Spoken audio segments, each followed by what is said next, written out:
Muy buenos días, tardes, noches a todos.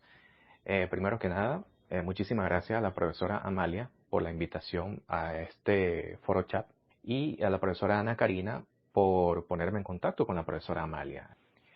La primera vez que escuché el tema de este foro chat, que es el uso del origami como una estrategia didáctica para la enseñanza de la ciencia, me llamó muchísimo la atención, porque yo me dedico principalmente a la ciencia. Yo soy biólogo y actualmente me dedico profesionalmente a la ciencia como botánico. Estudio las plantas en el Instituto Botánico de Venezuela, que queda en el Jardín Botánico de Caracas, en la Universidad Central.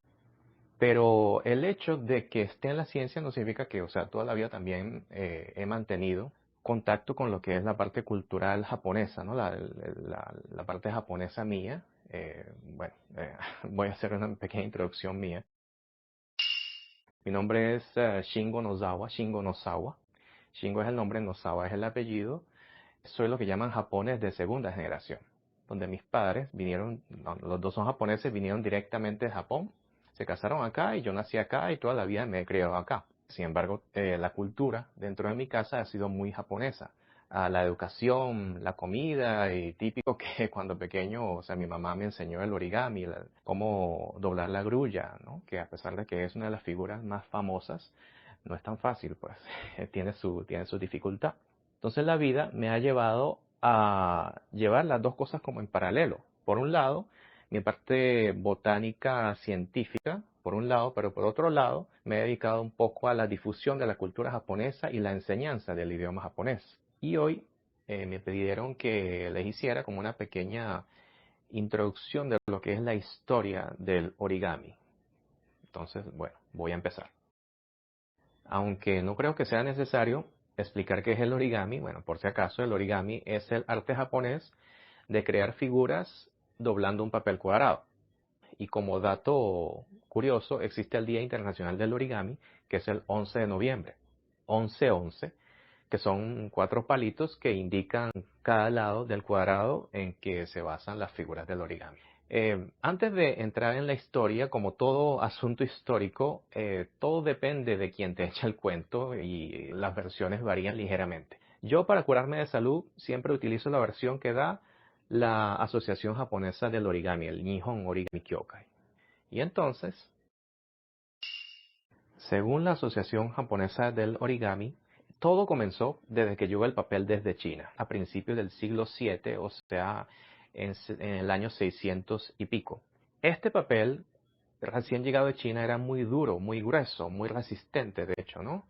Y los japoneses, para poder facilitar el manejo, lo cambiaron, la transformaron y la mejoraron y crearon una cosa que se llama washi. Washi traduce tal cual papel japonés, que a pesar de que es mucho más delgado, era mucho más resistente. Y al principio este washi se utilizaba, por supuesto, como cualquier papel, para anotaciones, ¿no? Para llevar registros de las cosas, pero poco a poco se empezó a utilizar en cosas religiosas, sobre todo en las ofrendas. Cuando se le daban las ofrendas a los dioses, era visto de poco respeto de dar las ofrendas así directamente en el suelo, directamente en el plato. Entonces eran envueltas en papel. Y a medida que esto se volvía más común, se dieron cuenta que estos papeles se podían empezar a doblar, que se creaban ciertos dobleces, hasta que empezaron a hacer intencionalmente estos dobleces a la hora de hacer estas ofrendas, que lo podemos ver en estas fotos, que estos son los primeros origamis, ¿no? El origami original, el primer origami japonés, según la historia. Que ustedes pueden ver que está la base de madera y encima está como una especie de plato de papel origami y encima la ofrenda. Dicho sea de paso, el significado de la palabra origami viene de oru y kami. Oru significa doblar y kami es papel. Entonces el origami es literalmente doblar el papel. Bueno, continuando, al entrar en lo que es el siglo XIV y XV, en los años 1300, 1400, estos dobleces se volvieron un poco más complicados y fueron perfeccionados por lo que son las familias reales de la época y fueron incorporándose a los códigos de etiqueta social, ¿no? En las formalidades. Entonces, por ejemplo, cuando tú eras invitado, yo que sé, a un matrimonio o eventos como que nació el primer hijo y demás, y se acostumbraba a dar algunos regalos en monetario, era mal visto dar el dinero directamente. Entonces esto se envolvía en papel y era acompañado con un pequeño origami que se llama noshi, ¿no? Y no solo en cosas positivas, incluso en los funerales, donde se acostumbra a dar cierta, vamos a decir, donación monetaria también igualito.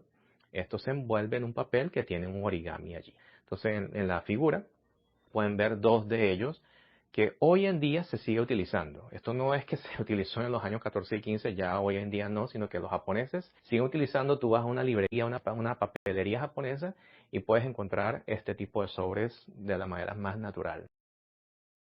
Entonces la historia sigue avanzando y entramos lo que llamamos a la era o la época Edo, que se extiende desde 1600 y pico hasta 1800 y pico. Bueno, que 1800 y pico coincide con la historia moderna venezolana, que es la independencia.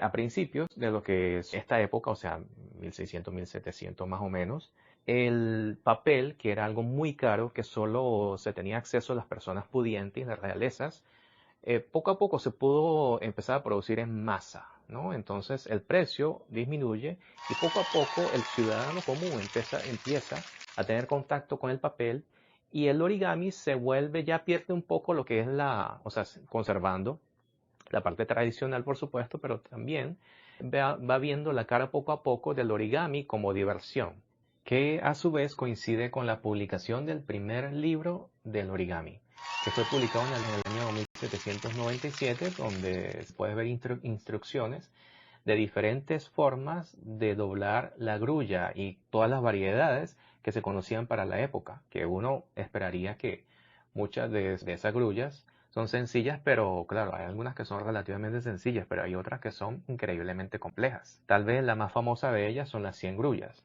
que tal cual como le dice el nombre, son 100 grullas en miniatura, pero que están conectadas unas con otras, que se necesita muchísima paciencia para poder lograrlo. Y si por casualidad se te rompe y entonces no están unidas algunas grullas, ya no son las 100 grullas. Todas las aproximadamente 97 grullas tienen que estar interconectadas. Y una vez entonces que entramos a la era moderna, lo que es el siglo XIX, el siglo XX, ya el origami incluso ya es incorporado en la educación preescolar, también en la primaria, donde en los salones de clases se enseña el origami a los estudiantes, que para mejorar sus habilidades psicomotoras y demás.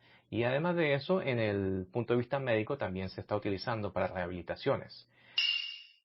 Dentro de los usos tal vez más modernos que goza el origami actualmente, puede ser en la ingeniería aeroespacial, donde, como ustedes saben, una vez que tú lanzas un satélite al espacio, el gran problema para un satélite es de dónde obtiene la energía. Por supuesto, tú no puedes llevar tanta gasolina para allá, ni un reactor nuclear adentro. La forma más fácil de obtener energía es del sol. Y para eso necesitas un panel solar gigante. Entonces, se podrá imaginar llevar un panel solar gigante, que es una tabla, llevarlo para el espacio es un problema. El origami ha dado una respuesta a esto, porque ella permite doblar y compactar una figura grande en algo bien pequeño. Entonces la NASA ha utilizado las técnicas del origami y le ha metido también lo que es análisis computacional para poder hacer estos dobleces de manera más eficiente.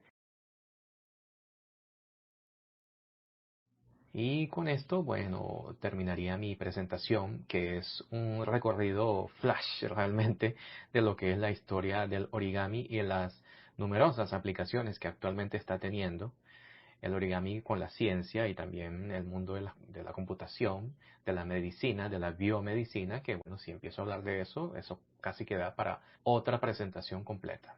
Pero bueno, por ahora espero que les haya gustado y abajo les dejo algunos links de las páginas de YouTube, cuenta de Instagram, redes sociales y demás para que nos puedan encontrar y ahí van a encontrar información relativa a la cultura japonesa. Así que nos vemos en un futuro próximo.